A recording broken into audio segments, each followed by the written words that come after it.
Mind if I do a J?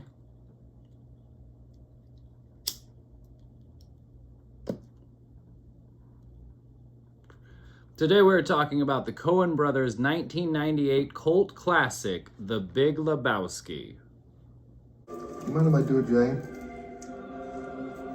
With a 79% tomato meter, a 93% popcorn meter, and an 8.1 on IMDb, the film stars Jeff Bridges, John Goodman, Steve Buscemi, Julianne Moore, John Turturro. It is an outstanding cast of who's who in 1990s Hollywood.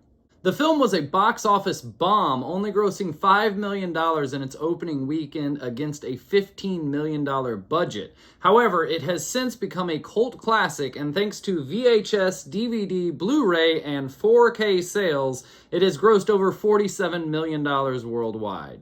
This is one of my top 5 favorite movies of all time, and I am far from the only one to claim that. Other people to put this film in their top 5 on Rotten Tomatoes' top 5 list include Jennifer Lawrence, Jonah Hill, Seth Rogen, Martin Starr, Nick Offerman, and director Sam Raimi. This film inspired a religion called Dudism that practices non-preachiness and has a lot of tenets that are similar to Taoism. A neo-noir film, Jeff Bridges' character, Jeffrey Lebowski, who goes by The Dude.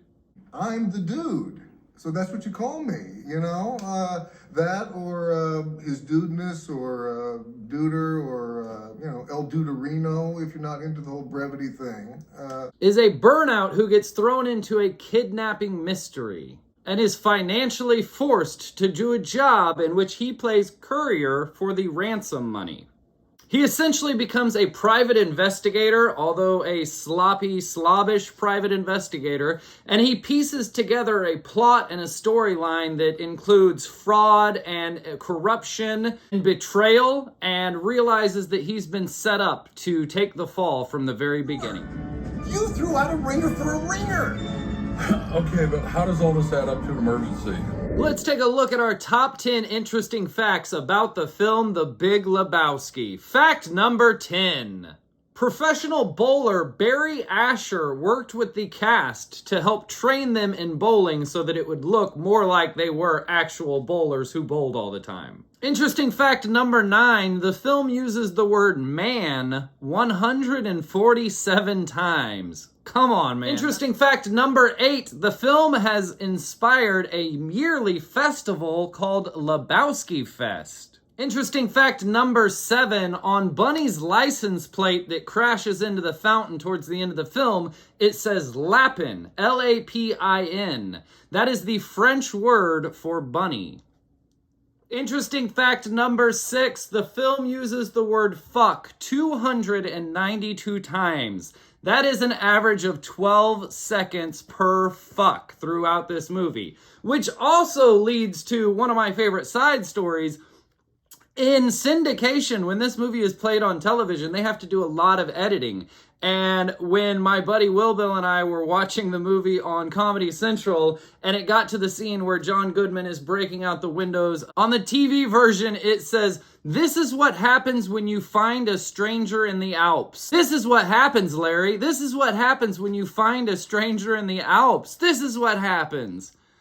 Hilarious overdub. Why? That is ridiculous. However, I understand you can't say fuck a stranger in the ass on TV. Can you say it on YouTube? Let's see. Interesting fact number 5. In true noir fashion, the dude is in every scene of the movie. And that includes the scene where they are at the diner ordering pancakes. He and John Goodman's van can be seen out the back diner window. Interesting fact number 4, there's a musician playing an actor in this film. No, I'm not talking about Flea. We all know Flea's in the film. But musician Amy Mann is in the film. She plays the character who gets her toe cut off. She is in the diner, that same scene we were just talking about. Interesting fact number 3, the film is loosely based on the plot and storyline of Raymond Chandler's 1939 novel, The Big Sleep. Interesting fact number 2 about the Big Lebowski. The dude's wardrobe actually mostly came from Jeff Bridges' personal closet. A lot of the things that he wears in this film were his own items of clothing. The baseball shirt with Japanese writing on top was his own, and also the jelly sandals were his own. And you can actually buy a pair of jelly sandals at dudejellies.com. And if you go check out this Reddit page discussing those jelly sandals, you will find nothing but quotes from this beloved film in the comments throughout. And interesting fact number 1 about the Big Lebowski. Rolling Stones manager Alan Klein waived the $150,000 licensing fee that was used for Dead Flowers at the end of the film. Performed by Townes Van Zandt, it was written by Mick Jagger. So they had the licensing fee and they waived it. And the reason they waived it was because Alan Klein loved the line in the movie where the dude shits all over the Eagles. Come on, I had a rough night and I hate the fucking Eagles, man.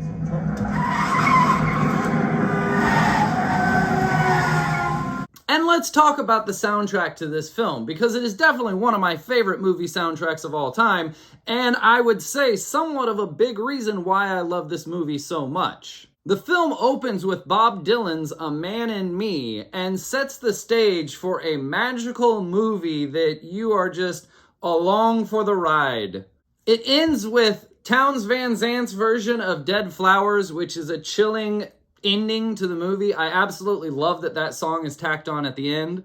It has 2 CCR songs and a sex hallucination dream sequence with Kenny Rogers just dropped in. It also has Santana's Oye Como Va and a Spanish version of Hotel California performed by the Gypsy Kings. They even slipped a Captain Beefheart song in there, and let's not forget about the Tumbling Tumbleweeds. It is an amazing soundtrack, and I love this film, and all of the music is placed into this film just perfectly, seamlessly, appropriately. It is a great addition to the film. If you changed all the music in this, it would make a completely different movie.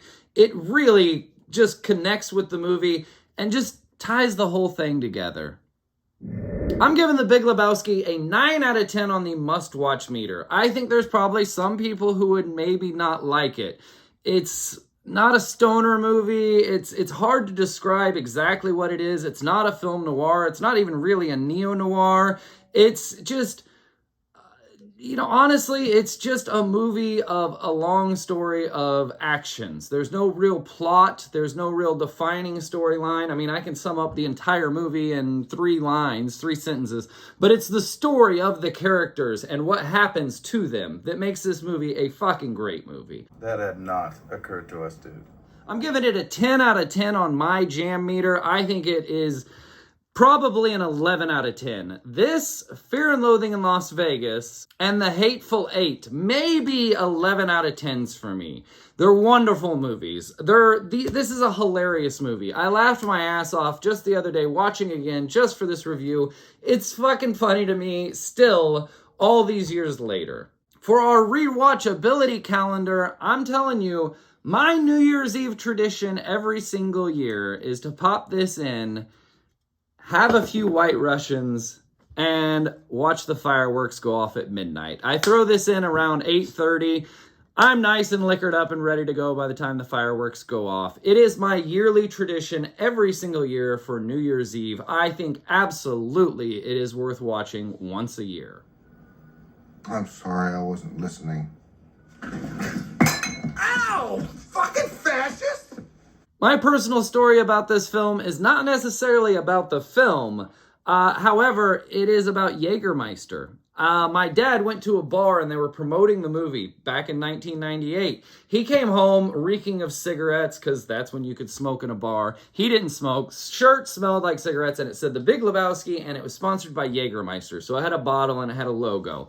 In 1998, I would have been 12 years old. That's how I first heard about Jägermeister. And my dad came home and I was asking him about Jägermeister. And he was like, yeah, it's a fucking drug. It's not an alcohol, it's a drug. It's just crazy stuff. So, of course, that piqued my interest. I'm like, really? Okay. So when my buddy turned 14 years old, I believe, we got together, we bought a bottle of Jägermeister. However, because we're 14 years old, we have no idea it's supposed to be served ice cold. We spend the next 4 hours slowly just drudging through a bottle of warm Jägermeister, at the end of which neither of us were drunk. We both just looked at each other and went, it's not a drug at all. I don't feel good. This is not great. I think it was a pint bottle that we just slowly did shots of. It was not good, and I hated it. Since then, there have been multiple points in my life where Jägermeister should have sponsored my activities at the bar, because I've definitely wasted thousands and thousands of dollars on Jägermeister. So do me a favor, hit the subscribe button, join me New Year's Eve for a White Russian, and put on your most comfortable sweater and enjoy the new year. This is one of my favorite movies of all time, and you should absolutely give it a go.